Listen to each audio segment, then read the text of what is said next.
với chú Nihawi bán mối đậu đậu năm hôn à khan cần cờ đâu nè cú lại đậu lóc mày ảo khoan này á cú lại tham bul ảo khoan Nihawi chỉ tầm đậu mày ảo má cần chiang chín đâu nè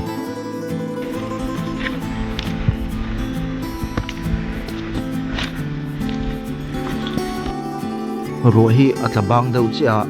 hay mà về bộ làm phải cúp mày ạ fresh em mày nè nhìn con này mà quá nhìn thấu phải bốc nè muốn nuông khóc mày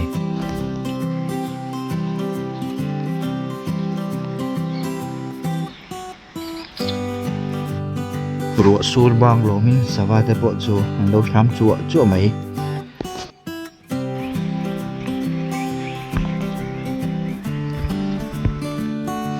đi chuan với in hay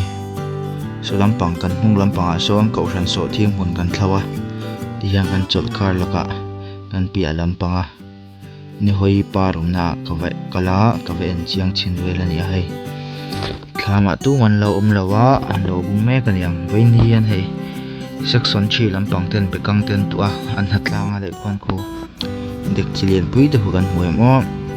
ar nen an cherup maya ar so chian nen vein han mangani bekang tu in mo la hi ka chuk zo tak na lai che kha ni da hei rua su zo tak chia wang kang kong yin al khop me ti hian thlang lampang le chak lampang hei bengul tu lan so ve ve bok ani hi lei hi Nihawi par chu ni a hei rua su la lo nan zol khop me hei a par te pot la then ka sia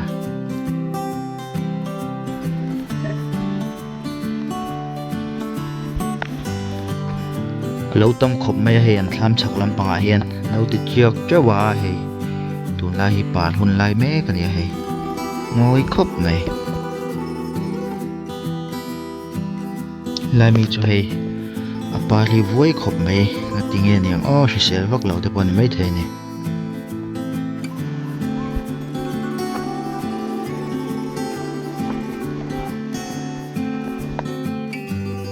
tiếng đâu đầu tiên thì là ông ngủ khá đấy mày hề lại mi chơi thầu vì nó lâu bố mà này hề anh ấy đủ giông tập bộ mà nè ba thì lại mi vui lồng khop mày ạ rồi sủi vàng nghe mà này hề cool số lồng mày à bạn môi đậu hẳn một và ông vác lò hề tham này ấy cho nó ông về nuôi là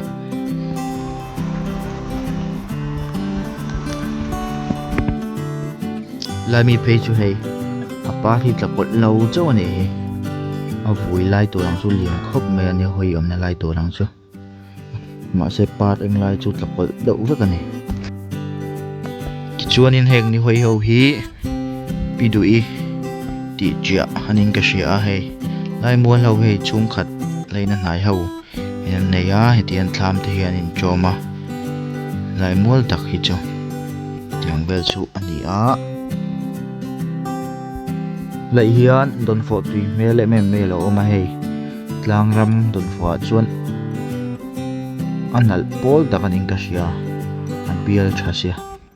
at tùy mẹ khop mày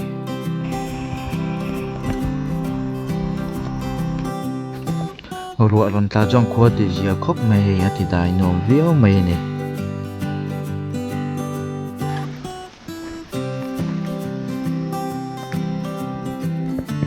khi lệ lúc còn o Nihawi pa li hei lâu à hiền lâu chín chi viêu mày hei pa thì ai em môi say mẹ khop mẹ tham về này hiền thì lòng môi tụ khop mày chín phâu chín hei cần chi ngay lâu in cái chuyện về lại mua hậu hiền lâu chi ngạ nợ tụ khop mày hei thì rất ngồi khop mày pa hi wa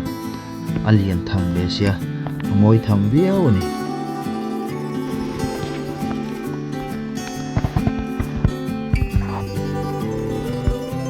nghe thì lại hiện sắp bóng pan xin môi em mày là ôm về lại bao cái hay xin cho khóc mày xin chỉ dân này lại chọn sắp bóng pan hơi chỉ hi hơi pa thì em thua hay sẽ pa cho vác lâu hít mà pa cho pa ngà hít trụ thêm rồi cái này á nghĩ vác lâu thì bọn về mấy thế này này hiện kan thlam chak lampang hian an dah thut mai a khawm deuhin hemi hi a kuh mum lai ni ta Nihawi par a par hma kuh mum lai ni hi sial reuh khawp mai a awm dan hi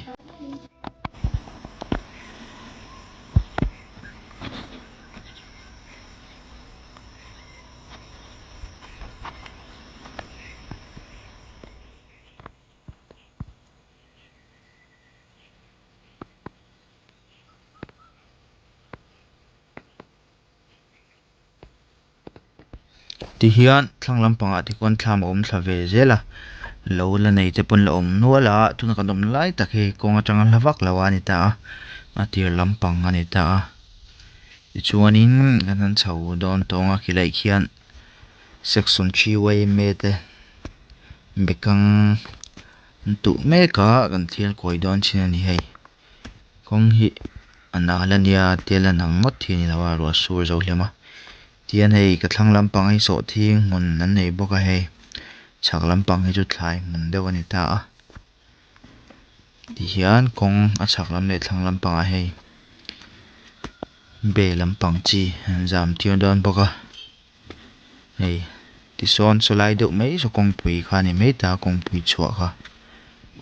kan phei zel anga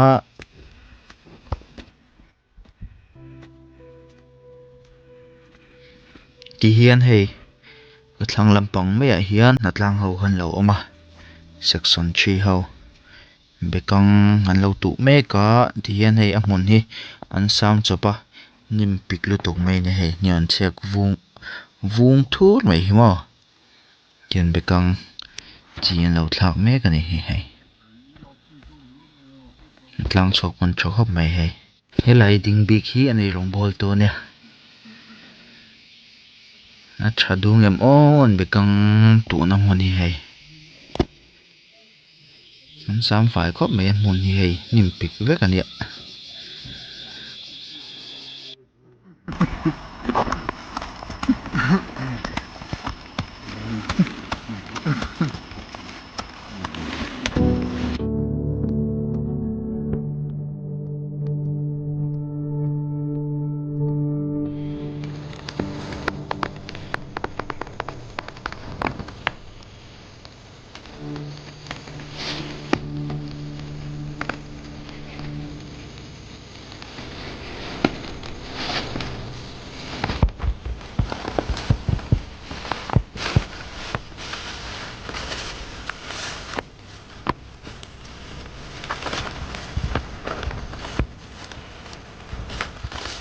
lai hi ka lir thei ka da hei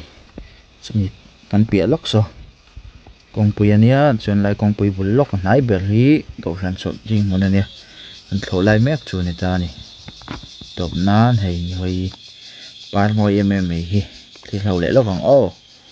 music nen cool tapin thlir ho leh lawk ang